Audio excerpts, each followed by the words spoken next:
I'm happy to be here. I love traveling for comedy. You never know what you're going to get. The last time I traveled for comedy, I got to the hotel, got to the front desk, got the key to my room, opened the door to my room, and there was a man in his underwear looking out the window. They had given me the key to another person's hotel room. That wasn't something that was like provided by the hotel. Yeah, we give you 2 bottles of water and a man. That's what you get. Welcome to Best Western. It's nice here. And when you walk in on a man unannounced and he's in his underwear, neither of you do the right thing. How could you? He just froze, which that's not a good move because my eyes are not motion activated. Oh. This is one of those T-Rex guys I've heard about.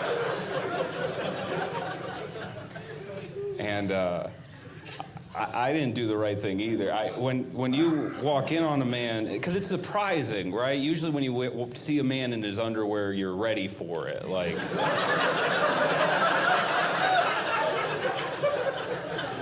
in a locker room or through a pair of binoculars. You understand the goal. But I was surprised when you walk in on a man in his underwear and you're surprised, you make a noise. You don't pick what that noise is. It just comes out. So in between opening the door and closing the door, I went, no! No! It's one of the worst noises you could make. Because that's so mean to the guy in his underwear. In 0.5 seconds, that man was barged in on and rejected. It's awful.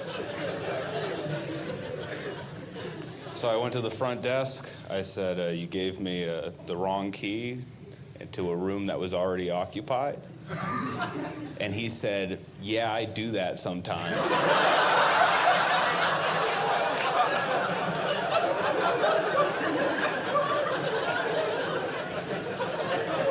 If you're gonna be bad at your job, do it like him, right? He was so confident, I thought I was in the wrong. I was like, oh man, sorry, I should just learn to make new friends. My fault. So he gave me the key to a different room. I open that room, it's empty. I go to bed, and then 2 hours after I go to sleep, my door opens. And I'm so tired, I think it's the guy I walked in on getting some sort of a you see me, I see you revenge. I was like, all right, fair's fair, dude, let's do this.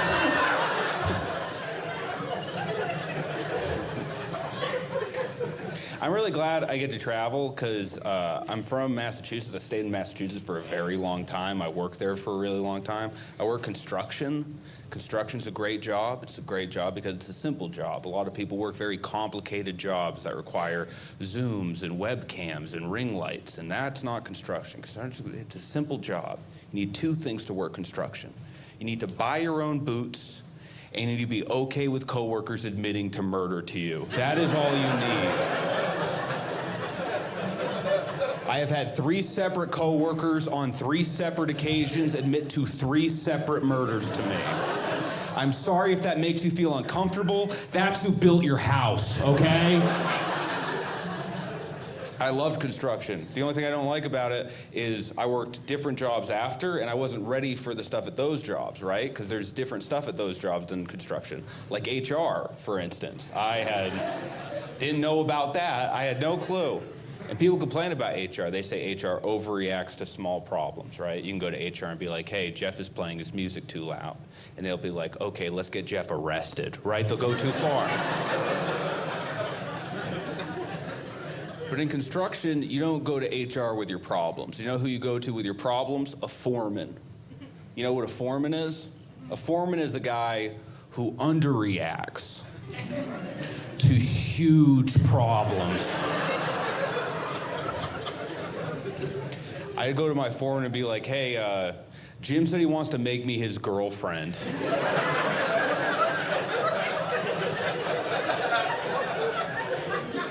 And my foreman would be like, have you tried fighting him? Because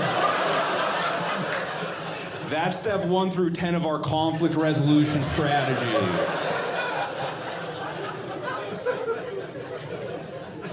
I think bad jobs teach you a lot about the world. Like, I used to work catering, and catering's a great job because it lets you in on the internal power structure of this country. People think we live in a divided country, and we do, but they don't know where that dividing line actually is. They think it's Democrats, Republicans, conservatives, liberals. That is not where we're divided. We are divided between good, sane, normal people and wedding DJs, okay? I've worked with hundreds of wedding DJs, and I've never seen any of them not make the wedding about themselves for at least a little bit. They add their own little flair that we don't need. The worst I've ever seen is I was working a wedding, and the DJ called for the father-daughter dance, and the father and the daughter, they start dancing, everything's fine.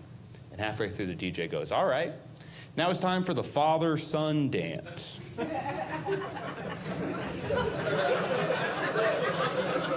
Which does not exist. It was not a planned part of this wedding. This DJ was so power hungry, he came up with his own part of this other person's wedding. And the father and the son look at each other scared. And they look at the dance floor. And they walk out to the dance floor. And they reluctantly start dancing with each other. That is too much power, and I wish that DJ kept going, right? I wish he kept. You have the power, use it. I wish after that he was like, all right, now it's time for the father dance. Get out there, dads. Now it's time for the mother of the groom to dance with the father of the bride. Now kiss. I don't know. See what you can do with the format. Now it's time for the bride to dance with me. It's time for the daughter DJ dance.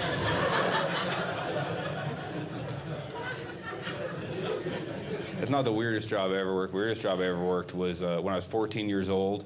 I worked at a graveyard, and it's an odd job, but it teaches you a lot. Like graveyard, what I learned there is there are many poorly attended funerals, right? Don't worry, yours is going to be great. But these other people, they would have poorly attended funerals. I had a funeral with less than 6 people in attendance. Us, the workers at the graveyard, had to assist in pallbearing. And that's sad, but it teaches you an important lesson about life. Life is not a competition about who has the most friends, but have 6.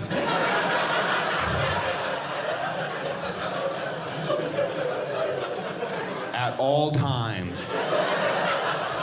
Have 6 friends or have 4 very strong friends, all right? Because the last thing you want at your funeral are 5 somber, well-dressed family members and 1 apathetic 14-year-old in an Incubus t-shirt.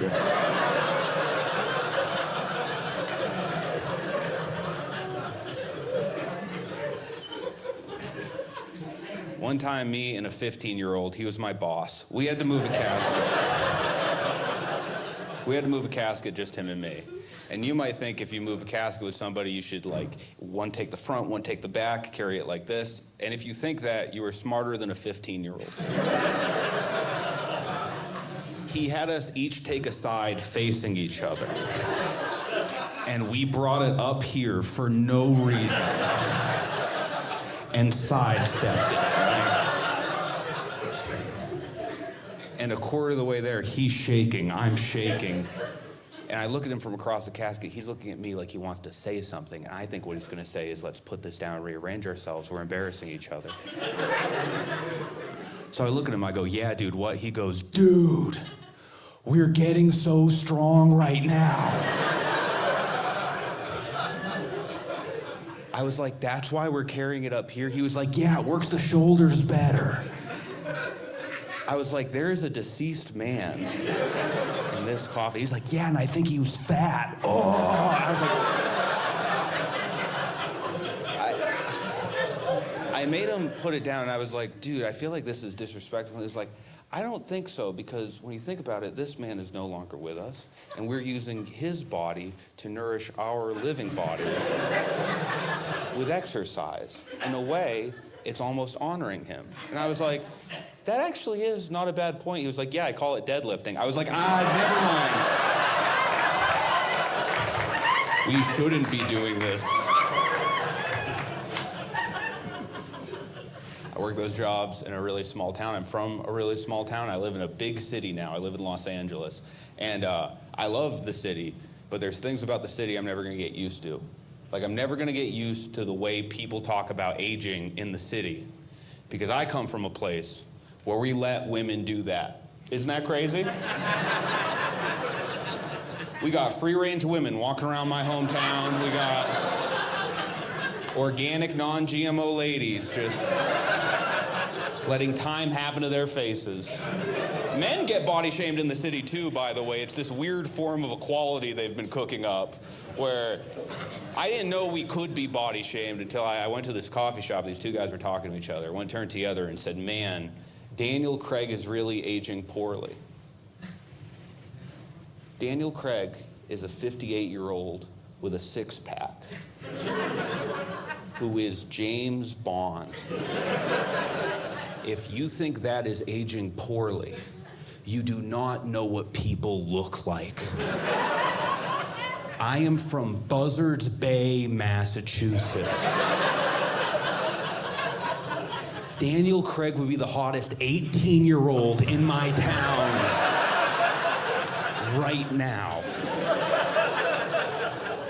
You could take Daniel Craig the way he looks right now, put him at the starting quarterback position of my high school's football team right now. People would show up to the game and look at him and go, hey, look, they got a freshman playing quarterback. We're gonna win state this year. And it's messed up because people spend thousands of dollars every year on creams and surgeries to try and look younger, and that's fine. Do whatever you want with your body. But if you're doing all that because you think you're aging poorly, I can save you so much money.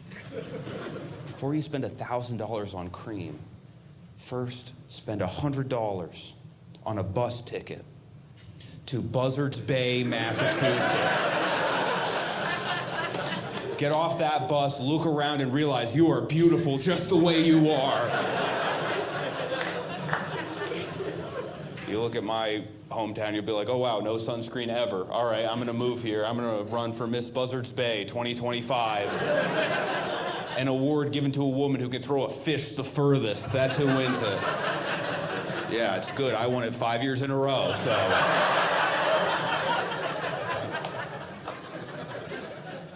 I had good, tough, hardworking parents out there, my mom especially. My mom was a bricklayer. Yeah, my mom was a Cape Cod union bricklayer. I got my diapers changed by the roughest hands in the world. It's good having a mom bricklayer. She taught me how tough women have it in male-dominated industries. Like, she got pregnant with me. She had to request time off from her manager. So she goes, I need time off. He goes, that makes sense. And he's so excited about her pregnancy. He goes to the next union meeting, and he announces in front of the entire Cape Cod Masons Union, I am happy to announce that one of our workers is pregnant. And a lot of guys look around that room very confused. And one guy in the back was overheard going, a guy got pregnant?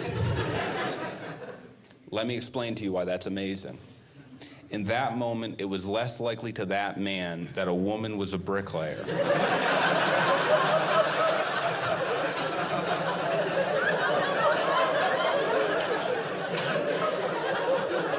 Than that a man from Cape Cod performed a miracle.